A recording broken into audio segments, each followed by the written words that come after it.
తనకి హెడేక్ ఉందన్నమాట. బాగలేని ఒక వ్యక్తి. తను స్కూల్కి వెళ్ళి ఒక 1 అవర్ 1/2 అవర్ క్లాసెస్ వినగానే తనకి హెడేక్ రావడం, కాళ్ళు నొప్పులు రావడం ఇట్లా ఉండేది తను చిన్న వయసు. సో అందుకనేసి ముందు జాగ్రత్తగా ఒక 10 రూపాయలు 5 రూపాయలు ఎక్స్ట్రా ఇచ్చేది అక్కకి. అట్లాగే ఇక్కడ చూడండి, అర్థం చేసుకునేటటువంటి విధానంలో ఉందన్నమాట ఆ న్యాయం అనేది. సో ఇప్పుడు డిఫరెన్స్ అనేది అర్థమైంది, న్యాయం ఏ విధంగా ఉంటుంది అనేసి.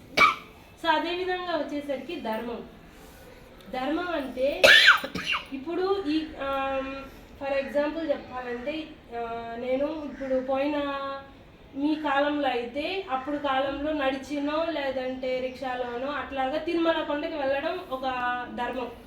కానీ ఇప్పుడు కాలంలో ఎవరైనా కానీ నేను రిక్షాలోనే వెళ్తాను లేదంటే నేను నడుచుకుంటానే తిరుమలకి వెళ్తానంటే ఎవరైనా ఒప్పుకుంటారా? ఎవరు ఒప్పుకోరు అసలు. అంటే పాతకాలం గురించి చెప్తున్నాను. అంటే యుగానికి ఒక ధర్మం ఉంటుంది. కలియుగంలో, ద్వాపర యుగంలో, సత్యయుగంలో ఒక్కొక్క యుగానికి ఒక ధర్మం ఉంటుంది. న్యాయం మాత్రం సందర్భాన్ని బట్టి మారిపోతూ ఉంటుంది. ధర్మం మాత్రం ఎప్పుడు కూడా యుగాన్ని బట్టి మారుతూ ఉంటుంది.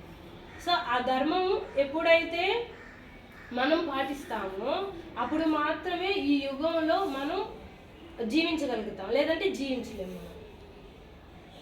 సో ఈ ధర్మాన్ని మనం ఎప్పుడైతే పాటించగలుగుతామో ధర్మో రక్షిత రక్షిత, ఆ ధర్మాన్ని మనం ఎప్పుడైతే రక్షిస్తామో ఆ ధర్మం మనల్ని రక్షిస్తుంది. అవునా కదా మాస్టర్స్? సో అదేవిధంగా సత్యం అంటే ఎప్పటికీ మారదు, అట్లనే స్టిల్ ఉంటుంది. అంటే సూర్యుడు తూర్పునే ఉదయిస్తాడు, పడమటినే అస్తమిస్తాడు అనేది ఏ విధంగా అయితే ఉంటుందో ఈ సత్యం అనేది కూడా ఏ సందర్భంలో కానీ ఏ యుగంలో కానీ ఎప్పటికీ కూడా మారనిదే సత్యం. ఈ విధంగా కొన్ని పాయింట్స్ తెలియనివి ఏమన్నా ఉంటే మనం డిస్కస్ చేస్తాం. ఓకేనా మాస్టర్? నేనైతే ఏం ప్రిపేర్ అయితే ఏం రాలేదు, జస్ట్ మనం బేసిక్ నాలెడ్జ్ అనేది మాత్రం ఈరోజు డిస్కస్ చేస్తున్నాం. ఓకేనా? సో అదేవిధంగా మనకి ఈ కాలంలో నేను ఎప్పుడు కూడా చిన్నప్పటి నుంచి మా అమ్మని ఎక్కువగా ప్రశ్నలే అడిగేది. మా అమ్మ నేను ఏంటంటే వేప చెట్టు దగ్గర ఉండిందంటే బొట్టు పెట్టంటది, కుంకుమ పెట్టంటది, అది పెట్టంటది, ఇది పెట్టంటది. నాకు అన్ని ప్రశ్నలే ఆడికి పోయేటప్పుడు ఏమంటే అది తాకూడదు ఇది తాకూడదు అని అంటారు. సరే ఇవన్నీ ఎందుకు జరుగుతున్నాయి ఏంటి అనేసి నాకు అన్ని ప్రతి ఒక్క పనిలో కూడా ప్రశ్న ఉందంటే మనకి పని లోపల పోదు. మనం ప్రశ్న వేసాం అనుకో, అమ్మాయి నీకు ఎందుకు గుమ్ముగుండు అని ఇట్లా బెదిరించి మనల్ని కామ్ చేసేస్తాను. నేను ఎప్పుడైతే ఈ స్పిరిచువల్ టాబ్లెట్స్లోకి ఎప్పుడైతే ఎంటర్ అయ్యానో నా అన్నిటికీ సమాధానం అనేది నాకు అక్కడ లభించింది అనమాట. అంటే అన్నిళ్ళ నుంచి లోపల ఉన్నటువంటి ఆ ప్రశ్నలన్నీ కూడా ఒకసారిగా నాకు ఆన్సర్స్ వచ్చేసరికి అంత ఆనందం వేసింది అనమాట.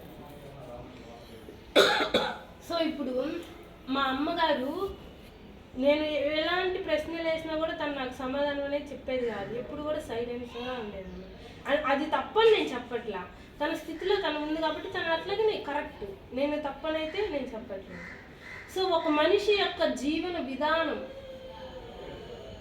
ఏ విధంగా ఉండాలి మనం అనేది నాకు ఫస్ట్ బ్రెయిన్లోకి వచ్చేసింది. నేను అది చేస్తే తప్పు అంటది, ఇది చేస్తే తప్పు అంటది, లేదంటే ఇంకోటి చేస్తే తప్పు అంటది.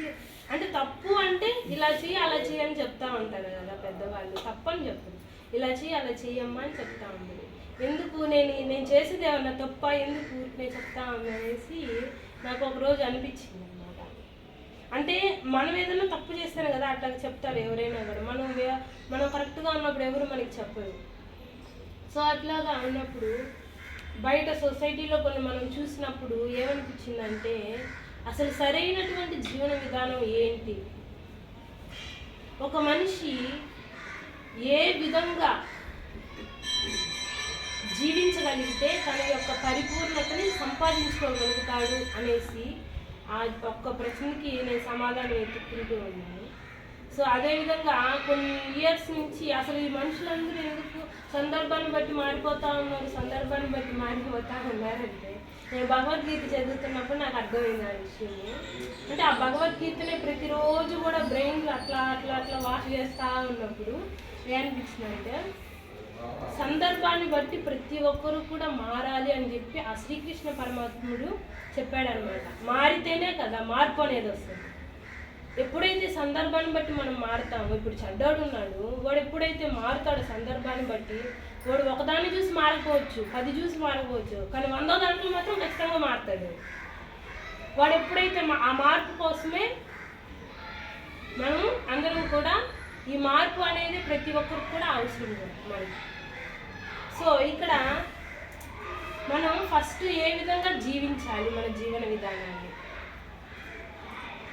మొదటిగా లక్ష్మీ, పార్వతి, సరస్వతి, ఇది మనకందరికి కూడా తెలిసింది అన్న కదా మాస్టర్. సో ఈ లక్ష్మీ, పార్వతి, సరస్వతి అంటే లక్ష్మి అంటే డబ్బు మనకందరికి తెలిసింది, పార్వతి అంటే శక్తి, ధైర్యం, సరస్వతి అంటే చదువు, ఒక కళ. చదువు అనేది ఒక ఇది అని చెప్పను, చదువు అనేది కూడా ఒక కళ. సో చదువు అవ్వచ్చు, డ్యాన్స్ అవ్వచ్చు, ఆర్ట్ అవ్వచ్చు, సాంగ్స్ అవ్వచ్చు, ఎనీవన్ అవ్వచ్చు. సో ఫస్ట్ ఈ లక్ష్మి స్థితిలో ఒక మానవుడు ఏ విధంగా జీవించాలి. ఫస్ట్ తనకున్నటువంటి అవసరాల నిమిత్తం అతను తన యొక్క డబ్బుని సంపాదించుకోవాలి.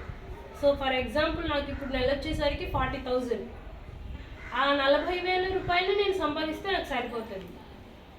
అంతేగాని నేను 1,00,000 రూపాయలు సంపాదించి మిగతా దాన్ని 60,000 లగ్జరీలకి ఉపయోగిస్తే నా జీవితం ఏమవుతుంది, అక్కడ పాడవుతుంది, కంపల్సరీ పాడవుతుంది.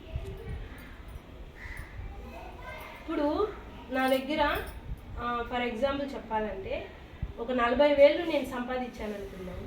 ఆ 40,000 రూపాయలని నేను ఒక 10,000 రూపాయలు పొదుపులు, ఒక 10,000 రూపాయలు రెంట్, ఒక 10,000 రూపాయలు నెల సామాన్లు, ఒక 10,000 రూపాయలు ఇంకా వేరే వేరే ఉద్యోగాలు తప్ప ఆనందంతో చేసేటటువంటి ఉద్యోగాలు లేనే లేవు.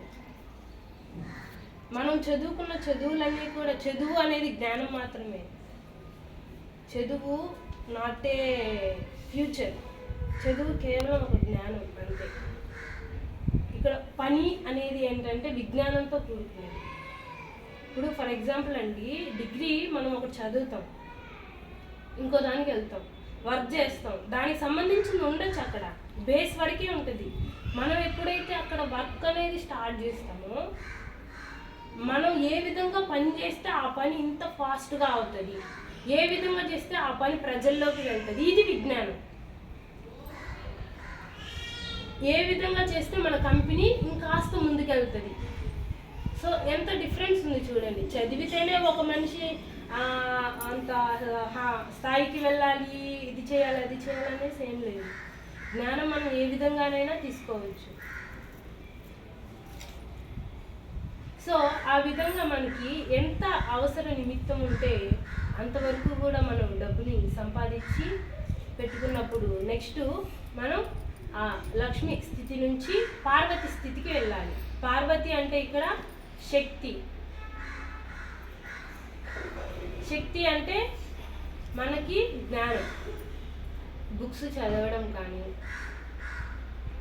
ఇంకా ఇతర కార్యక్రమాల్లో పాల్గొనడం కానీ, అలా జ్ఞానాన్ని మనం తీసుకుంటూ ఉండాలన్నమాట. ఈ పార్వతి అంటే మనం ఒక పుస్తకం చదువుతున్నామండి, ఆ పుస్తకంలో మనకు చదువుతా ఉంటే ఊరికనే ఉంటుందా? అసలు ఆ బుక్ మన చేతికి వచ్చిందంటే ఊరికనే రాదు, ఏదో ఒకటి ఉంటేనే ఆ బుక్ మన దగ్గరికి వస్తుంది, ఊరికనే రాదు. మనం దాని నుంచి అబ్బాయి వారు అనుకుంటున్నారు ఆ బుక్ ఎందుకు చదవలేదు అని చెప్పి ఏదో ఒక చిన్న కోరికో ఆశో ఇష్టమో ఉండి తీసుకుంటాం ఆ పుస్తకాన్ని మనం. సో ఇక్కడ మనం ఎప్పుడైతే ఈ పార్వతి స్థితిలో శక్తిని ఎప్పుడైతే మనం పూర్తిగా పొందుతామో అప్పుడు మనం అక్కడి నుంచి సరస్వతి స్థితికి రావాలి. ఇప్పుడు ప్రాపంచికంగా చెప్పాలి అంటే అమ్మ, మనం డబ్బులు సంపాదించాము లక్ష్మీ స్థితిలో, డబ్బులు మనకి ఎంత అవసరమో అంత సంపాదించాము, అయిపోయింది. ఆ తర్వాత మనము మన పిల్లలకి కానీ మన సొసైటీకి కానీ మన యొక్క బంధుమిత్రులకు కానీ ఏదైతే ఉందో మన అలవాట్లే కదా మనం నేర్పిస్తాం, మనం బాగుంటేనే కదా. సో వాటిని పంచుతాం మనం. అది సరస్వతి స్థితికి వచ్చేసరికి మనకి ఇక్కడ ఒక కళ ఉంటుంది. ప్రతి ఒక్కరిలో కూడా చిన్నప్పటి నుంచి ఒక కళ అనేది ఆశ ఉంటుంది, ఇష్టం. నేను పెద్ద డ్యాన్సర్ అవ్వాలనుకున్నాను, లేదా నేను ఒక బుక్ రాయాలనుకున్నాను, లేదా నేను ఒక ఆర్ట్ వేయాలనుకున్నాను, లేదంటే నాకు మంచి మంచి డిజైనింగ్స్ వచ్చు, నేను మంచి అల్లికలు అల్లగలను. ఇలా ఏదో చిన్నప్పుడు మిగిలిపోయిన ఒక కళ అనేది ఉంటుంది. ఆ కళ ద్వారా మనము దాన్ని ఎప్పుడైతే సరస్వతి స్థితికి వచ్చామో అప్పుడు ఆ కళని మనం ఖచ్చితంగా నేర్చుకోవాలి. ఇది ఎప్పుడు చేయాలంటే, నిజం చెప్పాలంటే 50 ఏళ్ళు దాటిన ప్రతి ఒక్క స్త్రీ అవ్వచ్చు, పురుషుడు అవ్వచ్చు, తప్పకుండా పాటించాలి. ఎందుకంటే అప్పటి వరకు సంసారంలో ఉన్నటువంటి ఆ మానవ జీవితం ప్రతి ఒక్కరూ కూడా పెళ్లి కాకముందు తల్లిదండ్రుల మీద, పెళ్ళయ్యాక భార్య బిడ్డల మీద, అట్లాగా ప్రతి ఒక్క దాని మీద ప్రేమ చూపించడానికి మనకు ఉంటుంది. అసలు ఏం జీవిస్తున్నామో కూడా అర్థం కానటువంటి ఒక స్థితిలో మనం ఉంటాము. ఆ 50 ఏళ్ళు వచ్చాక మనకి అన్నీ అయిపోతాయి. మన పిల్లలకి పెళ్ళిళ్ళు అయిపోతాయి, మనం చేసుకున్నటువంటి దాన్ని ఏమంటారు రిలేషన్షిప్లో ధర్మాలన్నీ కూడా తీర్చుకుంటాం. మనం తీర్చుకున్న తర్వాత మనం ఏం చేయాలి? ఆ తర్వాత మనకి మనశ్శాంతే ఉండదు. అప్పుడు వస్తాయి మోకాళ్ళ నొప్పులు, నడుము నొప్పులు, తలనొప్పి, ఇవన్నీ వస్తాయి. ఎందుకు వస్తున్నాయి? అప్పుడు మనం ప్రేమ పంచడానికి అక్కడ ఏం మిగలలేదు, మనం చేయడానికి ఏమీ లేదు అనుకుంటాం. కానీ అక్కడే స్టార్ట్ చేయాలి. ఏంటి, మనం చిన్నప్పుడు ఏదైతే కోల్పోయి ఉంటామో, ఒక కోరిక అనేది ఉందో ఆ కోరికని మనం తీసుకుంటాం. తీసుకొని ఇప్పుడు మనకి ఒక డిజైనింగ్ అంటే నాకు ఇష్టం, 10 మందికి నేర్పిస్తా, 10 మందికి నేర్పించి 10 మందికి ధ్యానం గురించి చెప్తా. ధ్యానం గురించి చెప్పి అంటే వాళ్ళందరినీ మనం అట్రాక్ట్ చేసుకోవడం అనమాట. అంతే కదా, ఈ ప్రపంచంలో మనం ఒక్కటే ఏది సాధించలేము. 10 మంది కలిసి 10 మంది ఉంటేనే మనం అన్నీ కూడా సాధించగలుగుతాం. మనం ఒక్కరమే ఏదైనా సాధించాలంటే ఇట్స్ నాట్ ఏ జోక్. మనమందరం కూడా ఎప్పుడైతే 10 మందిలోకి వెళ్ళి, అంటే ఊరికినే ఇప్పుడు రామ్మ నేను అరుగు మీద కూర్చుంటాను కొంతసేపు మాట్లాడుతున్నామండి, వస్తారు ఎవరైనా? మామూలుగా రారు. అదే నీకు ఈ విధంగా ఒకటి నేర్పిస్తాను, ఏదో ఒకటి చెప్తాను అని చెప్పి ఇప్పుడు ఫర్ ఎగ్జాంపుల్ చెప్పాలంటే ఈ కాలం పిల్లలు ఎలా ఉన్నారంటే, ఒక వాళ్ళ అవ్వగారు ఉన్నారు, వాళ్ళ అవ్వనే ఏమన్నా పట్టించుకుంటుంది ఆ అమ్మాయి? పట్టించుకోదు. దానివల్ల అవ్వకి ఏం ఏర్పడుతుంది అక్కడ? డిప్రెషనో, లేదంటే చూడు నా మనవరాలు నన్ను పట్టించుకోలేదు, నేనంటే ప్రేమ లేదు, నేనంటే అది లేదు ఇది లేదు అనేసి ఒక అభిప్రాయం అనేది తీసుకుంటాం అక్కడ. కానీ అక్కడ ప్రేమ లేనట్టయితే కాదు, ప్రేమ ఉంటుంది, వాళ్ళెక్కడ ప్రేమ ఉంటుంది. సో ఇక్కడ ఏం జరుగుతుంది, మనకు ఆ వయసులో లేదు అని మనం భ్రమ పడతాం. భ్రమ పడినప్పుడు ఆ బిడ్డ గురించి మనం అపార్థం చేసుకోవాల్సిన అవసరం ఉంటుంది. అదే మన దగ్గర ఏదైనా ఒక టాలెంట్ ఏదో ఉంది అనుకోండి, ఆ బిడ్డకి చెప్తాము, ఆ బిడ్డ మనకు అప్పుడు ఇంకాస్త బాగా దగ్గరగా అవుతూ ఉంటాము.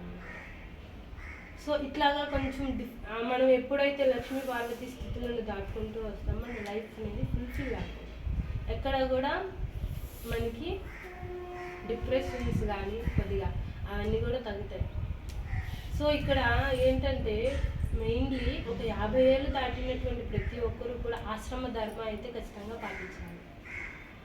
ఆశ్రమ ధర్మ అనేది ఎప్పుడు పాటించాలి అంటే, ఇక నేను నేర్చుకోవడానికి ఏమీ లేదు, నేను చేసేది ఏమీ లేదు, ఒక విరక్తి కలిగినప్పుడు కానీ, లేదా ఇక్కడ నా పని పూర్తి అయిపోయింది అని మనకు తెలిసినప్పుడు కానీ, అలాంటి సందర్భంలో మనం ఆశ్రమ ధర్మాన్ని తీసుకుంటాం. ఆ ఆశ్రమ ధర్మంలో ఏం చేస్తామంటే, మనం అక్కడ మన వీలుకు తగ్గట్టు ఒక వారం రోజులు అట్లాగా అక్కడ ఉంటాం అన్నమాట. ఉండి అంటే పౌర్ణమికి ముందు 3 రోజులు, పౌర్ణమి రోజు, పౌర్ణమి తర్వాత 3 రోజులు, మొత్తం 7 రోజులు. ఆ 7 రోజులు మనం అక్కడ ఉంటాము. పగలంతా ధ్యానం చేస్తాము. పొద్దునంతా కూడా మనము మొత్తం ఒక ఇక్కడ మన జీవిత ధ్యేయాన్ని కూడా అక్కడ తెలుసుకునే అవకాశం కూడా ఉంటుంది. సో ఏంటంటే మొత్తం మనకి 24 గంటలు ఉంటుంది. ఆ 24 గంటల్లో 8 గంటలు మనం స్వాధ్యాయానికి, 8 గంటలు ధ్యానానికి, 8 గంటలు సేవకి అట్లాగా ఉపయోగించుకోవచ్చు అన్నమాట.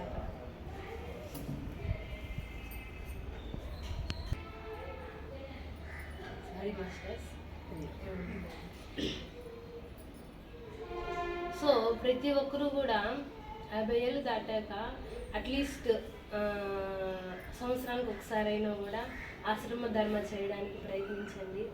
ఎక్కడైనా కూడా పిరమిడ్స్ ఉంటాయి, మనకి గూడూరులో కూడా ఆవేదనలో ఉన్నాయి. అక్కడ వెళ్ళి ఆశ్రమ ధర్మాన్ని పాటించండి. మనకందరికి కూడా 15 ఇయర్స్ ఆఫ్టర్ మనకి కొన్ని రకాల జబ్బులని మనం అక్కడ నయం చేసుకునే అవకాశం ఎంతో ఉంది. సో మనం అక్కడి నుంచి ఎదగడానికి కానీ అన్నిటికీ కూడా మన ఆత్మ ప్రగతికి కూడా ఎంతగానో ఉపయోగపడే జ్ఞానం మనకి ఆశ్రమ ధర్మాలు దొరుకుతుంది. అంతా కూడా హ్యాపీ లైఫ్ని లీడ్ చేసుకోవచ్చు. ఇంకో దాని గురించి కూడా తెలుసుకున్నాను. ఎట్లా చిన్న చిన్న పాయింట్స్ అంతే, నేను పెద్దగా లోతులకు అయితే బ్రీఫ్లీ ఏమి వెళ్ళట్లేదు, పైనే చెప్పుకుంటా వెళ్ళిపోతాము, అన్నింటిని కూడా టచ్ చేసుకుంటూ. సో మన యొక్క జీవిత ధ్యేయం, మనం వచ్చాం ఈ భూమి మీదకి. ఈ భూమి మీదకి వచ్చినప్పుడు అసలు నేను ఎందుకు ఈ భూమి మీదకి వచ్చాను? అసలు జన్మలు ఉన్నాయని మీకు అందరికి తెలుసా? నమ్ముతారా మీరందరూ జన్మలు ఉన్నాయి అంటే? పునర్జన్మ అంటుంటారు, బుద్ధుండే తీసుకున్నాను, ఎవరినైనా కూడా పోయిన జన్మ చెప్తారు. నమ్ముతారైతే అందరు ఉన్నాయి, నిజంగానే ఉన్నాయి. సో ఆ జన్మలు ఉన్నప్పుడు మనం ఈ భూమి మీదకి ప్రతిసారి కూడా ఒక పర్పస్ తోటి వస్తాం. దాన్నే జీవిత ధ్యేయం అంటారు. ఆ పర్పస్ని మనం ఏ విధంగా తెలుసుకోవాలి? మనం ఈ భూమి మీదకి ఏ యొక్క పర్పస్ చేయడానికి వచ్చాము చేయాలి అంటే మనకి శారీరక ధర్మం, స్వధర్మం, కుటుంబ ధర్మం, 3 ధర్మాలను మనం ఎప్పుడైతే 100% ఫిల్ చేస్తామో మన జీవిత ధ్యేయం మనకి ఆటోమేటిక్లీ తెలిసిపోతుంది అన్నమాట. సో శరీర ధర్మం అంటే ఏంటి అంటే శరీరానికి సంబంధించినటువంటిది అన్నమాట. శరీరానికి మనం సరైనటువంటి ఆహారాన్ని ఇస్తున్నామా లేదా? సో శరీరానికి సరైనటువంటి వ్యాయామం ఇస్తున్నామా లేదా? శరీరానికి మనం సరిపడేంత ఆహారాన్ని ఇస్తున్నామా లేదా? సో ఇవన్నీ కూడా శరీర ధర్మం కింద వస్తాయి. శరీరానికి సరిపడేంత నిద్రను ఇస్తున్నానా లేదా? వీటికన్నిటికి కూడా సైంటిస్టులు అవ్వచ్చు, డాక్టర్స్ అవ్వచ్చు, ఆధ్యాత్మిక శాస్త్రవేత్తలు అవ్వచ్చు, మన శరీరం గురించి చాలా రకాలుగా కూడా అధ్యయనం చేసి కొన్నిటిని అయితే కనిపెట్టున్నారు. దాని ప్రకారమే మనం ఈ రోజుకి కూడా నడుచుకుంటున్నాం, అవన్నీ కూడా మీకు తెలుసు. సో వాటిని అన్నింటిని కూడా మనం తూచా తప్పకుండా పాటించినప్పుడు 100% శరీర ధర్మం అనేది ఫుల్ఫిల్ అవుతుంది. శరీర ధర్మం తర్వాత స్వధర్మం. ఈ స్వధర్మం అంటే ఏంటంటే స్వ అంటే నేను, ఆత్మ పదార్థం. ఈ స్వధర్మం అనేది తన ఆత్మ యొక్క ప్రగతి కోసం, నేను అంటే ఇక్కడ ఆత్మ పదార్థం కదా, శరీరం కాదు కదా, మనం అంటే శరీరం కాదు. సో ఆ యొక్క ఆత్మ పదార్థము ఆ యొక్క ఎదుగుదలకి మనం ఏదైతే చేస్తామో దాన్ని చేయాలి. అదేవిధంగా కుటుంబ ధర్మం. ఇక్కడ కుటుంబ ధర్మం అని వచ్చేసరికి 2 కుటుంబ ధర్మాలు ఉన్నాయి. ఒకటి ఆధ్యాత్మిక కుటుంబం, 2 రక్త సంబంధికుల కుటుంబం. అంటే మన భర్త, భార్య, బిడ్డలు, తల్లి, తండ్రి వీళ్ళందరూ వస్తారు. సో ఫస్ట్ మనకి టోటల్లీ 24 అవర్స్ ఉంటుందండి. ఆ 24 అవర్స్లో 8 అవర్స్ వచ్చేసి శరీర ధర్మం, 8 అవర్స్ వచ్చేసి కుటుంబ ధర్మం, 8 అవర్స్ వచ్చేసి స్వధర్మం.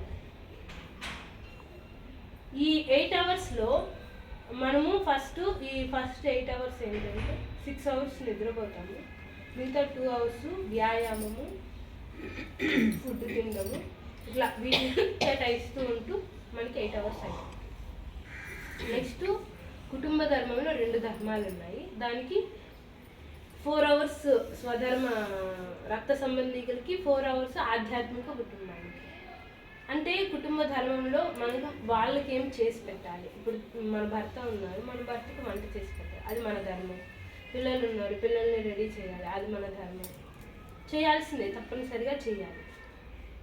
సో ఇవన్నీ చేయాలి అంటే మనకి 4 hours టైం అనేది ఉంటుంది. అదేవిధంగా ఆధ్యాత్మిక కుటుంబ ధర్మం అంటే ఈ విధంగా మనం అందరం కూర్చోన్నాం కదా, మేడం అవ్వచ్చు, మీరు అవ్వచ్చు, మనం అందరం కూడా ఆధ్యాత్మిక కుటుంబీకులు అన్నమాట. సో అందరికీ కూడా మనము ఈ విధంగా కూర్చొని ధ్యాన ప్రచారాలు ఇవన్నీ చేయడము, వాళ్ళకి ధ్యానం యొక్క అవగాహన కల్పించడము, ఇవన్నీ చేయాలన్నమాట. దానికి ఒక 4 hours, మిగతా ఇంకా 8 hours ఉంది. ఆ 8 hours ఏంటంటే స్వధర్మం, అంటే మన యొక్క ఆత్మ యొక్క ప్రగతి కోసం లేదా సమాజ యొక్క ఆత్మ ప్రగతి కోసం చేసేటటువంటి సేవ అని కూడా చెప్పచ్చు. సో ఇక్కడ ఆ 8 hours మనం ఎప్పుడైతే మన యొక్క ఆత్మ ప్రగతి కోసం ఉపయోగిస్తామో మన జీవిత ధ్యేయం అనేది మనకి అర్థమవుతుంది. ఇవన్నీ కూడా ఎప్పుడైతే 100% ఫీల్ అవుతాయో అప్పుడు మనకి తెలుస్తుంది అన్నమాట మన జీవిత ధ్యేయం. ఈ ఆత్మ ప్రగతి అనేది స్వధర్మం అనేది మనకి తన యొక్క ఆత్మలో ఉంది కదా, స్వధర్మం ఉంది కదా, తన ఆత్మ ప్రగతి కోసం ఎప్పుడైతే తను అంటే బుక్స్ చదవడం అవ్వచ్చు, లేదంటే జూమ్ మీటింగ్స్ అవ్వచ్చు, లేదంటే ధ్యాన ప్రచారానికి సంబంధించిన ఫ్లైఅవర్స్ చేయడం అవ్వచ్చు, ఇంట్లో కూర్చొని మనమే బయటికి వెళ్ళి చేయాల్సినంత అవసరం అయితే కూడా ఏం లేదు. సో ఇట్లాంటివన్నీ ఇప్పుడు నేను ఇక్కడికి వచ్చాను, నా ఆత్మ ప్రగతి కోసం నేను ఇక్కడికి వచ్చాను. ఏదో 10 మందికి మిమ్మల్ని అందరిని కూర్చోబెట్టి నేను ఏదో చెప్పాలని అయితే నేను రాలేదు. నేను ఎప్పుడైతే నాను పొందినటువంటి ఆ అనుభూతిని మీకు ఎప్పుడైతే చెప్తానో అప్పుడు నా ఆత్మ ప్రగతి నాకు కలుగుతుంది, లేదంటే నాకు కలగదు. ఎంతసేపు నేను ఇంట్లో ఉండి ధ్యానం చేసి అయిపోయిందంటే నాకు రాదు. నేను ఎప్పుడైతే ధ్యాన ప్రచారం చేస్తానో అప్పుడు నా ఆత్మ ప్రగతి అనేది అక్కడ కనిపిస్తుంది. ఓకేనా? అర్థమైందా? ఈ 3 అర్థమయ్యాయా? సో జీవిత ధ్యేయం మనకి తెలియాలి అంటే శరీర ధర్మం, కుటుంబ ధర్మం, స్వధర్మం. కుటుంబ ధర్మంలో 2, రక్త సంబంధికులు, ఆధ్యాత్మిక కుటుంబం 2. నెక్స్ట్ మనం ఇంకేం తెలుసుకుంటున్నాం?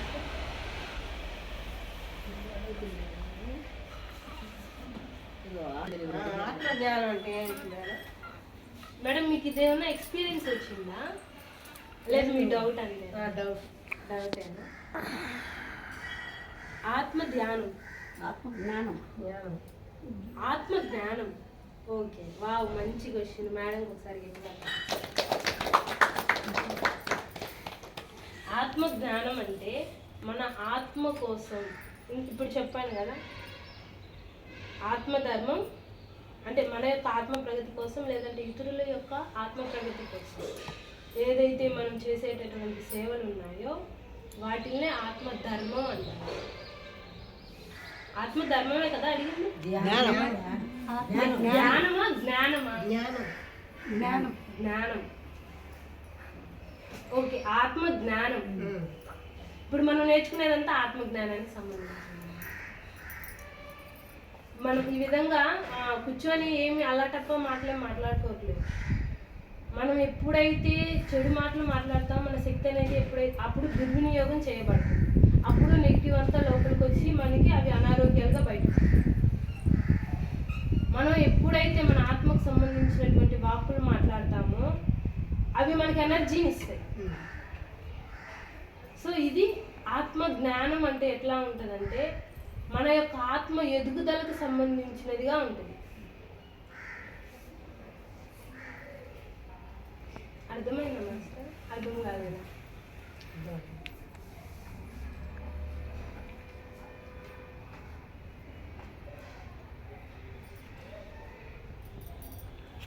ఇంకొక దాని గురించి తెలుసుకున్నాము. సంపూర్ణ ఆరోగ్యానికి 12 టాబ్లెట్స్. అవి ఏంటో ఇప్పుడు తెలుసుకున్నాం మాస్టర్స్. సో ఫస్ట్ ధ్యానం. అసలు ధ్యానం ఎందుకు చేయాలి అని అంటే మనలో ఉన్నటువంటి నెగిటివ్ని పక్కన పెట్టడానికి మాత్రమే ధ్యానము. మనకి ఈ రోజుకి 72,000 చెడు ఆలోచనలు వస్తూనే ఉంటాయి మనకి. సో వాటిని మనం ఆపాలంటే ఈ ధ్యానం అనేది మనకు ఎంతగానో ఉపయోగపడుతుంది. సో ఈ ధ్యానాన్ని మనము చేస్తూ ఉండడం వల్ల మనలో ఉన్నటువంటి ఆ చెడు అయితే ఆలోచనలు ఏవైతే ఉన్నాయో, అనారోగ్య సమస్యలు ఏవైతే ఉన్నాయో అవన్నీ కూడా మనం ఖచ్చితంగా కూడా పోగొట్టుకోవచ్చు. ఈ ధ్యానం అనేది మనకి మనలో ఉన్నటువంటి ఇప్పుడు మామూలుగా చూడండి, మీకు కావాలంటే ఒక ఎక్స్పెరిమెంట్ చేసి చూడండి. ధ్యానం చేసిన వ్యక్తి, ధ్యానం చేయనటువంటి వ్యక్తి, వీడు కనీసం అని చెప్పేది వింటాడు, ఆచరణలు బాగుంటే ఆచరణలో పెడతాడు. వీడేం చేస్తాడంటే నువ్వేందో నాకు చెప్పేది అని అంటాడు. నిజంగానే. సో ధ్యానానికి అంత పవర్ ఉంది. అంటే ఏది సత్యం ఏది అసత్యం తెలుసుకునేటటువంటి శక్తి మనలోకి వస్తుంది ధ్యానం చేయడం అనేది. నెక్స్ట్ వచ్చేసింది సామూహిక ధ్యానం. ఈ సామూహిక ధ్యానం అంటే ఏంటంటే ఒక 10 మంది, 20 మంది, 100 మంది, 1000 మంది, 1,00,000 మంది కూర్చొని చేసేటటువంటి ధ్యానం అన్నమాట. ఈ సామూహిక ధ్యానంలో మనం ఎప్పుడైతే సామూహిక ధ్యానంలో కూర్చొని ధ్యానం చేస్తామో ఆస్ట్రల్ సర్జరీస్ జరుగుతాయి. ఎవరికైనా కూడా ఏదైనా డిసీజెస్ ఉంటే అక్కడ కానీ మనం వెళ్ళి అక్కడ కూర్చొని మెడిటేషన్ చేయడం వల్ల ఏమన్నా జబ్బులు ఉంటే అక్కడ మనకి క్యూర్ అయ్యే ఛాన్సెస్ ఉన్నాయి. పిరమిడ్లోనా? పిరమిడ్ దగ్గర? పిరమిడ్ దగ్గర కాదు మేడం. ఇప్పుడు ఎక్కడైనా కూడా ఎక్కువ జనాభా ఉంటే, అంటే మనం 10 మంది చేసేదానికంటే ఎక్కువ జనాభా ఉంటోళ్ళ అప్పుడు కానీ చేస్తే అది కమ్ముతారు. అంటే ఇంట్లో ఒక్కరు చేయడం వేరు, ఇట్లా మనం 10 మంది కూర్చోవడం చేయడం వేరు. ఇక్కడ ఎక్కువ ఎనర్జీస్ ఫామ్ అవుతాయి, అక్కడ అవ్వదు. అంటే సామూహిక ధ్యానంలో మనకి ఆస్ట్రల్ సర్జరీస్ అనేది జరుగుతుంది. ఎవరికైనా ఏదైనా అవకాశం వస్తే జరుగుతూ ఉంటాయి. ఇప్పుడు ప్రతి ఇయర్లీ డిసెంబర్ 21 to 30 వరకు ధ్యాన మహాచక్రం జరుగుతుంది. అలాంటి దగ్గరలోకి వెళ్ళి ఎప్పుడైనా కూడా మనం కూర్చొని మెడిటేషన్ చేస్తే రేపు కాళహస్తిలో కానీ ఉంది కదా, కాళహస్తి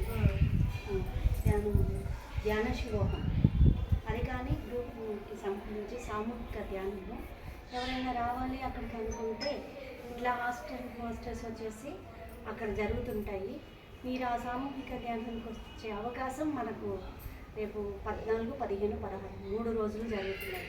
ఎవరైనా రావాలనుకున్న వాళ్ళు ఇక్కడి నుంచి మనకు బుద్ధాపిరమిడ్ నుంచి టెంపో పెడుతున్నారు, ఖచ్చితంగా రావచ్చు. అది సామూహిక ధ్యానం అట్లా జరుగుతుంది. సో మీరందరూ కూడా వీలుంటే వెళ్ళండి, పార్టిసిపేట్ చేయండి, ఆ ఎనర్జీస్ని కూడా తీసుకోండి. నెక్స్ట్ పిరమిడ్ ధ్యానం. ధ్యానం ఉందండి, మళ్ళీ సామూహిక ధ్యానం అంటున్నారు, మళ్ళీ పిరమిడ్ ధ్యానం అంటున్నారు. ఏంటండి అంటే మనం మామూలుగా ధ్యానం చేస్తేనే, మామూలుగా 1 గంట ధ్యానం చేస్తేనే 6 గంటల నిద్రతో సమానమైనప్పుడు మనం ఇక్కడ పిరమిడ్లో ఎప్పుడైతే కూర్చొని మెడిటేషన్ చేస్తామో మనకి 3 రెట్ల శక్తి అనేది, ఆ కాస్మిక్ ఎనర్జీ అనేది మన బాడీలోకి ఇంక్లూడ్ అవుతుంది. 3 times ఎక్కువగా ఫోర్స్ అనేది రావడం జరుగుతుంది. సో దానికోసంగా పిరమిడ్లో ధ్యానం చేస్తే మనకి ధ్యానం తొందరగా కుదరడము అట్లాగా మనకి యూజ్ అవుతూ ఉంటుంది పిరమిడ్ ధ్యానం. నెక్స్ట్ వచ్చేసండి పౌర్ణమి ధ్యానం. ఈ పౌర్ణమి ధ్యానాలు అనేటివి మనకి మంత్లీ వైజ్ వస్తూ ఉంటాయి. సో ఎక్కడైనా కూడా మనం వెళ్తే ఏం జరుగుతుందంటే అక్కడ మనకి ఏమైనా క్వశ్చన్స్ మన మనసులో వేసుకుంటే ఆ రోజు మనకి ధ్యానంలో కానీ అనుభవాల్లో కానీ మనకి ఆన్సర్ అనేది కంపల్సరీ వస్తుంది. ఇది ఒక శాస్త్రవేత్త కనిపెట్టి మరీ చెప్పారు. ఇవన్నీ కూడా ఊరికనే అయితే చెప్పలేదు. ఎంతోమంది శాస్త్రవేత్తలు అధ్యయనం చేసి వీటిలన్నిటిని కూడా కనుగొన్నారు. ఈజీగానే ఉంటాయి, వినడానికి ఈజీ అట్లానే ఉంటాయి, కానీ కొద్దిగా కష్టం. సో నెక్స్ట్ వచ్చేసరికి మనకి అమావాస్య ధ్యానం కూడా వెరీ పవర్ఫుల్ అండి. అమావాస్య ధ్యానం కూడా చేయండి. ఇంకా ఎనర్జీస్ భూమి మీద ఎక్కువగా ఉంటాయి ఆ టైంలో, అందరూ కూడా చేయాలి ఎక్కువగా. అంటే మామూలు డేస్లో కన్నా ఆ డేస్లో కొద్దిగా ఎక్కువసేపు చేయడానికి ప్రయత్నం చేయాలి, మనకి మంచి రిజల్ట్ అనేది కూడా వస్తుంది. అమావాస్య ధ్యానం డే టైం చేయమని చెప్పారు ఒక మాస్టరు, పౌర్ణమి మాత్రం నైట్. నెక్స్ట్ మితాహారం మౌనం. సో ఈ మితాహారం మౌనం అంటే మనం తీసుకున్నటువంటి ఫుడ్ ఒక్కొక్క మన పెద్దవాళ్ళు చెప్తారు, సగం కడుపు ఖాళీగా ఉంచి తినాలి, సగం కడుపు నిండా తినాలి అని చెప్తారు కదా. మనకి ఎంత అవసరమో అంతే తినాలి, ఎక్కువ తినకూడదు. ఆ తింటున్న దాంట్లో కూడా అసలు అందులో ఎన్ని పోషకాలు ఉంటున్నాయి అనేది కూడా చూసుకోవాలి మీరు. ఇప్పుడు కాలంలో చూస్తే రైస్లో అయితే ఏం లేదు, రైస్ ఉత్తి బన్ను మాదిరి అయిపోయింది. అంటే పూర్వకాలంలో ఏంటంటేనండి, రైస్లో నాకు తెలిసినంత జ్ఞానం అయితే చెప్తాను, ఫ్రూట్స్లో అన్నింటిలో కన్నా కూడా రైస్లో ఉండే విటమిన్స్ ఎందులో ఉండవు, అంత పోషకాలు నిలివింది ఆ రైస్. కానీ ఇప్పుడు ఏం జరుగుతుందంటే దాన్ని పాలిష్ చేయడం వల్ల, దాన్ని లేయర్ తీసేయడం వల్ల దాంట్లో ఉన్న పోషకాలన్నీ పోవడం వల్ల ఓన్లీ కార్బోహైడ్రేట్స్ మాత్రమే ఉంటాయండి. సో దానివల్ల ఏంటంటే అందుకని షుగర్ పేషెంట్ కూడా రైస్ ఎందుకు తినొద్దు అంటారంటే డాక్టర్స్, దాంట్లో కార్బోహైడ్రేట్స్ ఎక్కువ ఉంటాయి కాబట్టి, కార్బోహైడ్రేట్స్ వల్ల షుగర్ ఇంకాస్త పెరుగుతుంది కాబట్టి రైస్ తినొద్దు అంటారు, అంటే ఇంకేదో. సో మనకి ఎంత అవసరమో అంతే ఫుడ్ని మనం తీసుకోవాలి, ఎక్కువ ఫుడ్ని అయితే తీసుకోవాలి. నెక్స్ట్ ఈ ఫుడ్ తీసుకుంటూ ఉన్నప్పుడు మనం కాస్తంత మౌనాన్ని కూడా పాటించాలి. మౌనాన్ని మనం ఎప్పుడైతే పాటిస్తామో అప్పుడు మనకు అర్థమవుతుంది సరి అయిన మాట ఏది, సరికాని మాట ఏది. మౌనానికి అంత ఒక పవర్ ఉందండి. నేను అసలు సరైన మాట మాట్లాడుతున్నానా లేదా, సరికాని మాట ఏమన్నా మాట్లాడుతున్నానా లేదా, ఈ సందర్భంలో ఇది మాట్లాడడం కరెక్టా కాదా అనేసి మనం ఎప్పుడైతే మౌనంగా ఉంటామో అప్పుడు మనకి తెలుస్తుంది. వీక్లీ వన్స్ అట్లా ట్రై చేయండి మీరు కూడా, మనకి తెలిసిపోతా ఉంటుంది. సో శాకాహారం నెక్స్ట్ మెయిన్ శాకాహారం అండి. సో ఈ శాకాహారం గురించి సైంటిఫిక్ రీజన్ ఒకటి చెప్తాను. శాకాహారం అరగడానికి కొంచెం టైం అనేది ఎక్కువ తీసుకుంటుంది. మన శరీరంలో ఉన్నటువంటి అజీర్ణ వ్యవస్థ టైం పీరియడ్ అనేది కొద్దిగా ఎక్కువ తీసుకుంటుంది. ఏంటంటే మనం ఫస్ట్ ఎప్పుడైతే ఫుడ్ లోపలికి వెళ్తుందో, లోపలికి వెళ్ళిన ఫుడ్ చిన్న ముక్కలుగా చేసి దాన్ని అరిగించి దాన్ని పంపించి దాన్ని విటమిన్లు గ్లూకోజ్గా మార్చి, గ్లూకోజ్ నుంచి మళ్ళీ అక్కడి నుంచి కిడ్నీలోకి వెళ్ళి దాని యొక్క విధానాలు దానికి ఏమేమి పంపించాలని చెప్పేసి అక్కడన్నీ కూడా చర్యలు జరుగుతాయి.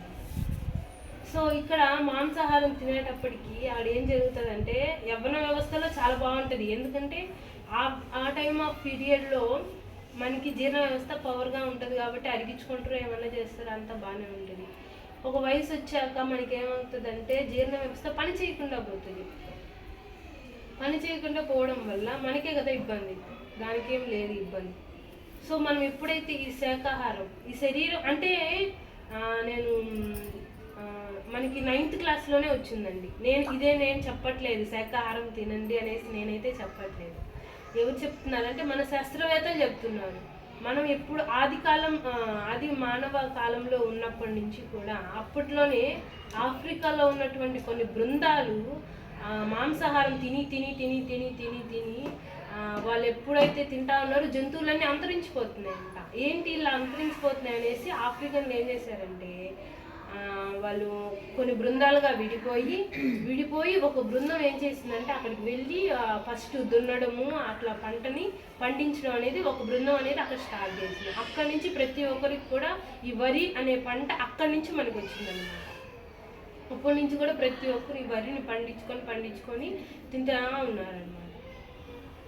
సో చూడండి, మనం అనుకుంటున్నాం మనకు అసలుకి మాంసాహారంలోనే నాన్ వెజ్ బలం ఎక్కువ ఉంది, శాకాహారంలో ఏం లేదు అనేసి మనం అనుకుంటున్నాం అంతే. శాకాహారంలోనే అసలైన బలం ఉంది, మాంసాహారంలో అయితే బలం అయితే లేదు. ఇది శాస్త్రవేత్తలే మనకి స్వయాన చెప్పినటువంటి విషయం. చూడండి, అప్పుడు ఆది మానవ కాలంలో ఉన్నప్పుడు మన శరీరం ఏ విధంగా ఉంది, ఇప్పుడు ఏ విధంగా ఉంది, డిఫరెన్స్ ఉందా లేదా? ఉంది కదా మాస్టర్స్. సో అప్పుడు మనకి కోరపళ్ళు ఉండేటివి, ఇప్పుడు లేవు మనకి. అంటే కోరపళ్ళు ఉన్న ప్రతి ఒక్క జంతువు కూడా మాంసాహారి, కోరపళ్ళు లేనటువంటి ప్రతి ఒక్కరు కూడా శాకాహారి. మీరు చూడండి జంతువులైనా కూడా.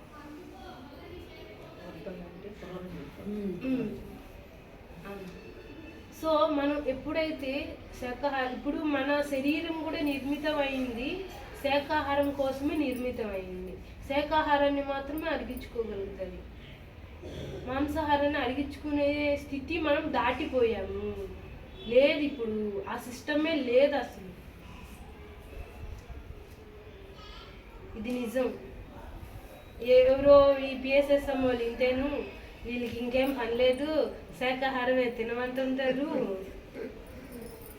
కాదండి, ఇది ఖచ్చితంగా కూడా మీ పిల్లలందరూ కూడా వచ్చే ఉంటుంది, సోషల్లో వచ్చి ఉంటుంది, 9th 10th మేబీ వచ్చి ఉంటుంది. అది వాటిలో కూడా ఉన్నాయి దీని గురించి అంతా కూడా. మన శాస్త్రవేత్తలే చెప్తున్నారు నాన్ వెజ్ తినద్దు.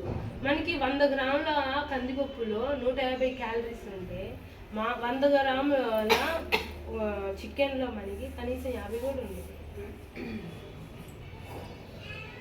శాకాహారంలోనే బలం ఉంటుంది, మాంసాహారంలో బలమే ఉండదు. మీరు కావాలంటే గూగుల్లో సెర్చ్ చేసి చూసుకోండి.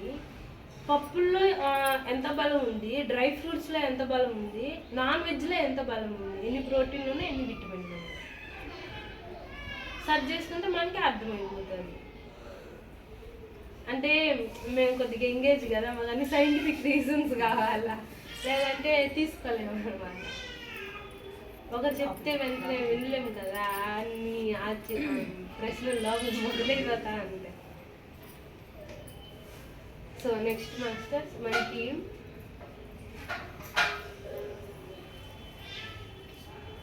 హెల్త్ సైన్స్ క్లాసెస్ అంటే ఏంటి మాస్టర్స్? అంటే మనకి ఎప్పుడైనా కూడా 1 day workshops, 2 day workshops, 3 days workshops, ఇట్లా వర్క్షాప్స్ అనేటివి జరుగుతూ ఉంటాయి అన్నమాట. సో వాటికి మనం అటెండ్ అవుతూ అక్కడ ఉన్నటువంటి జ్ఞానాన్ని తీసుకోవాలి.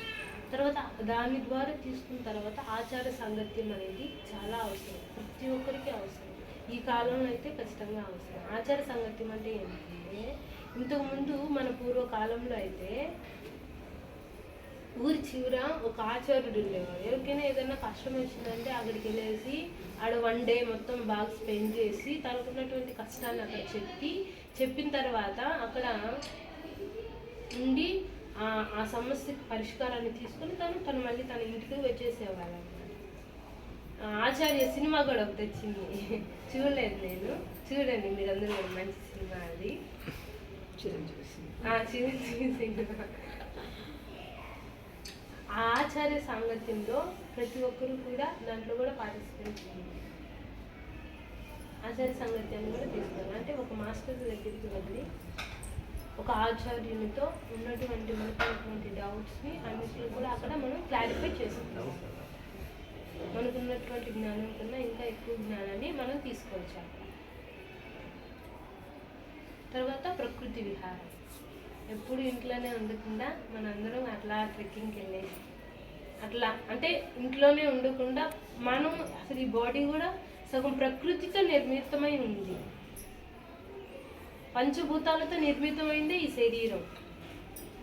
గాలి, నీరు, 80% వాటరే ఉంటుంది మన శరీరం. నిప్పు, అగ్ని అంటే డైజెషన్ సిస్టంలో ఉంటుంది అగ్ని.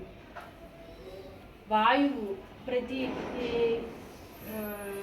బోన్స్ మిడిల్లో ఉంటుంది వాయువు. సో మనమంతా కూడా పంచభూతాలతో ఏర్పడింది ఈ శరీరము. మరి పంచభూతాలంటే ఇక్కడ ప్రకృతే కదా, మరి కనీసం మనం ఇయర్లీ వన్స్ అయినా కూడా ప్రకృతితో గడపాలా పర్లేదా, అవసరం ఉందా లేదా? మనం ఎప్పుడైతే ప్రకృతితో గడుపుతామో లోపల ఉన్న ఆత్మ కూడా కాస్త సంతోషపడుతుంది, ఆనందపడుతుంది. అప్పుడప్పుడు కూడా ట్రెక్కింగ్స్కి అట్లా వెళ్ళండి, మీ పిల్లల్ని కూడా తీసుకొని వెళ్ళండి. మనం ఏం చేస్తామంటే మామూలుగా తీర్థయాత్రలకు వెళ్తాం. తీర్థయాత్రలని కాదు, టెంపుల్స్కి, అవే మనకి ట్రెక్కింగ్స్ లాగా. కనీసం అట్లాగైనా బయటకు వెళ్ళాలి. ఇట్లా రాని వాళ్ళం అట్లాగైనా బయటకు వెళ్ళాలి. ఉండకూడదు, ఇంట్లోనే ఉండకూడదు. ఇంట్లో ఉంటే ఆ నెగిటివ్ వచ్చేస్తూ ఉంటుంది. అట్లా బయటకు వెళ్ళాలి. బయటకు వెళ్ళి బయట సమాజాన్ని చూడాలి. ఒక్కొక్క ఊర్లో ఒక్కొక్క జ్ఞానం ఉంటుంది. ఆ జ్ఞానాన్ని అన్నింటిని తీసుకోవాలి మనం. అప్పుడే మనకి అన్నీ కూడా అవగతం అవుతాయి. అప్పుడే మన లైఫ్ ఫుల్ఫిల్ అవుతుంది. సో మనం ఎప్పుడైతే ఇవన్నీ కూడా పాటిస్తామో మనకి ఖచ్చితంగా చెప్తాము, సంపూర్ణ ఆరోగ్యం అనేది ఖచ్చితంగా లభిస్తుంది. ఏ డిసీజెస్ కూడా మన దగ్గరికి రావు. ఒకవేళ వచ్చింది అంటే మనం ఎక్కడ తప్పు చేస్తున్నామని అర్థం. ఎక్కడ తప్పు చేస్తున్నాం అనేది మనం అది తర్వాత సబ్జెక్ట్.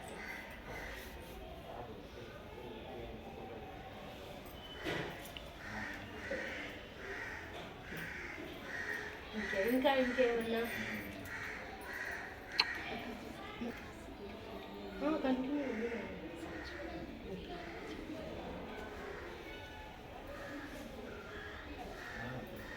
ఇంకా ఏమన్నా కొత్త విషయాలు ఏమన్నా తెలుసుకోవాలి అని అంటే డిస్కస్ చేసుకుందాం మాస్టర్. చెప్పండి మీరు చెప్పండి. అంటే దీని గురించి ఇట్లా అడగాలనే అవగాహన అయితే ఎవరికి లేదు. దానికి మీరు చెప్పండి, ఎక్స్పీరియన్స్ ఉంది కదా.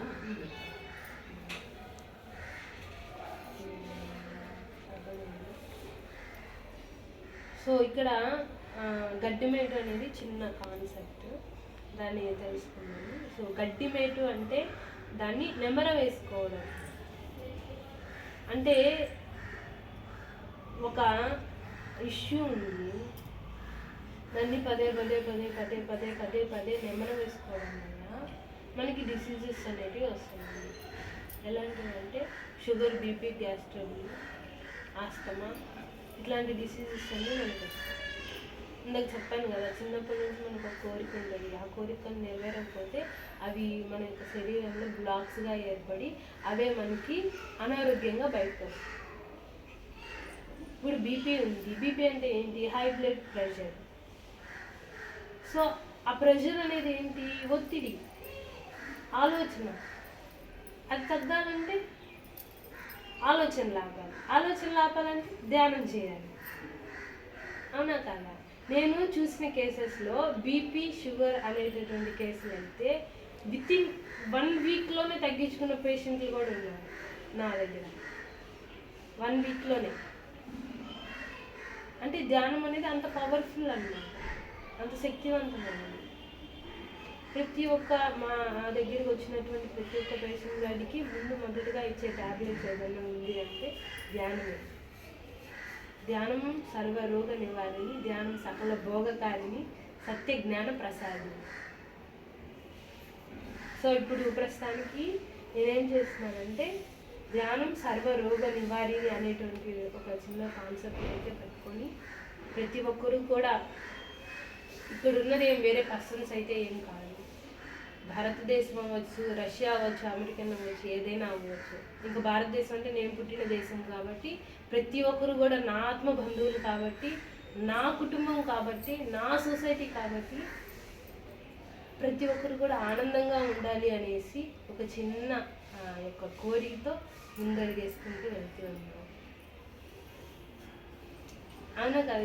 ఎవరైనా ఆ యొక్క చూసినప్పుడు అరే ఇంకొకరికి కూడా ఇద్దామనేసి ఉంటుందా ఉండదా?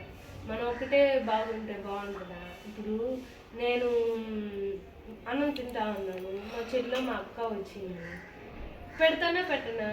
పెడతాను కదా. అంతే కదా మనం అందరం కూడా. సో మనం ఎప్పుడు కూడా ఆలోచనని నెమరు వేసుకుంటూ ఉండకూడదు. ఎక్కడికక్కడ కట్ చేసుకుంటూ ఉండాలి. ఈ ఆలోచనలు మనం ఎప్పుడైతే కట్ చేస్తామో మనకి, నేను చెప్పగలనండి, 70% జబ్బులు అయితే రావు. 70% రావు. ఈ ఆలోచనల వల్లే మనకి అంటే ఇప్పుడు చిన్నప్పుడు జరిగిపోయిన విషయాలు ఉంటాయి, లేదా నేను ఒక ఫంక్షన్కి వెళ్ళాను, ఆ ఫంక్షన్లో ఏదో ఒక సంఘటన జరిగింది, దాన్ని మళ్ళీ ఇంటికి వచ్చి మన భర్తకు చెప్పుకున్నాం, ఆడికి అయిపోయింది, మళ్ళా మన పిల్లగారికి చెప్పుకున్నాం, సరే ఆడికి అయిపోయింది, తర్వాత మళ్ళీ మన పక్కింటి అక్కకి చెప్పుకున్నాం, ఆడికి అయిపోయింది, తర్వాత మళ్ళీ ఎక్కడికైనా జర్నీలో చేస్తా ఉన్నప్పుడు ఆ విధంగా రోజు అక్కడ జరిగిందండి. అంటే జ్ఞానపరంగా పంచొచ్చండి, తప్పలేదు. అది జ్ఞానపరంగా అక్కడ ఏదన్నా మనం తీసుకోవాల్సిన పాయింట్ కానీ వాళ్ళకి వెళ్ళాల్సిన పాయింట్ కానీ ఉంటే చెప్పచ్చు. ఊరికనే దాన్ని రిమైండ్ చేసుకుంటా ఉంటే అట్లాంటి ఇష్యూస్ మాత్రం డిస్కస్ చేయడం వల్లనే బ్లాక్స్ అనేటివి ఏర్పడతాయి. ఆ బ్లాక్స్ వల్లనే అనారోగ్యాలు అనేవి వస్తాయి మనకి. Okay master.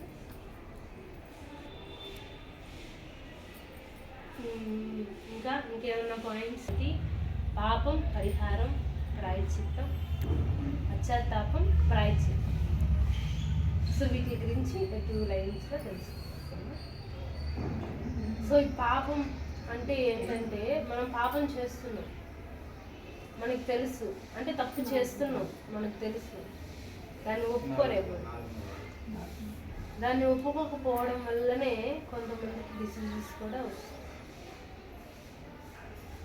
సో మనం ఎప్పుడైతే ఆ డిసీజెస్ వచ్చినటువంటి ఆ డిసీజెస్ని మనం తగ్గించాలి అంటే మనం చేస్తున్నటువంటి ఆ తప్పుని మనం ఒప్పుకోవాలి. ఫస్ట్ ఒప్పుకున్న తర్వాత అంటే దాన్ని గ్రహించాలి, నేను ఈ తప్పు చేశాను అనేసి మనం ఒప్పుకోవాలి. ఫస్ట్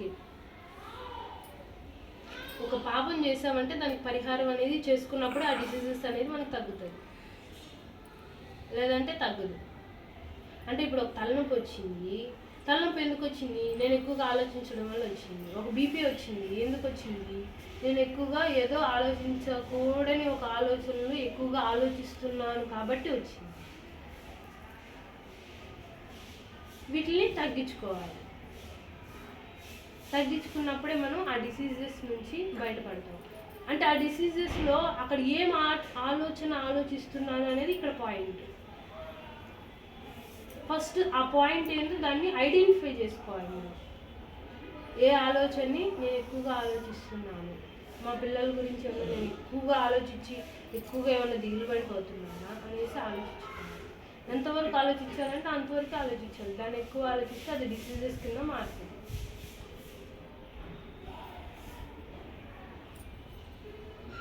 అనేది మితంగా కూడా చేసుకోవాలన్నమాట. అంటే ఫస్ట్ పాపం, పరిహారం, అదే పాపాన్ని పరిహారం చేసుకోవాలంటే మిడిల్లో 2 ఉన్నాయన్నమాట. పాపం, ప్రాయశ్చిత్తం, పశ్చాత్తాపం. ఫస్ట్ పశ్చాత్తాపం అయితే పడాలి మనం. అంటే నేను ఆ తప్పు చేశాను, ఆలోచించకూడనటువంటి ఒక ఆలోచనని ఆలోచించాను, మరి దానికి ఏం చేయాలి? ప్రాయశ్చిత్తం చేసుకోవాలి. మనం ఎప్పుడైతే ప్రాయశ్చిత్తం చేసుకుంటామో ఆ పాపానికి పరిహారం అనేది కంపల్సరీ మనకి అయిపోతుంది.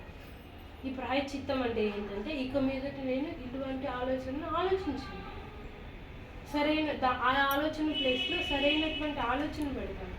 అప్పుడు నాకు ఏ డిసీజెస్ రాదు, నేను ఏదేని అనుభవించాల్సిన అవసరం నాకు లేదు అనేసి ఈ విధంగా మనం ఆలోచించాలి. అంటే ఒక తప్పు చేసినప్పుడు ఫస్ట్ దాన్ని ఐడెంటిఫై చేయాలి. నేను ఈ తప్పు చేశానని ఒప్పుకోవాలి. ఒప్పుకున్న దాన్ని సరిదిద్దుకునే ప్రయత్నం చేయాలి. సరిదిద్దుకునే ప్రయత్నం ఎప్పుడైతే చేస్తామో అప్పుడే మనం సరైనటువంటి జీవన విధానాన్ని జీవిస్తున్నట్టు లెక్క.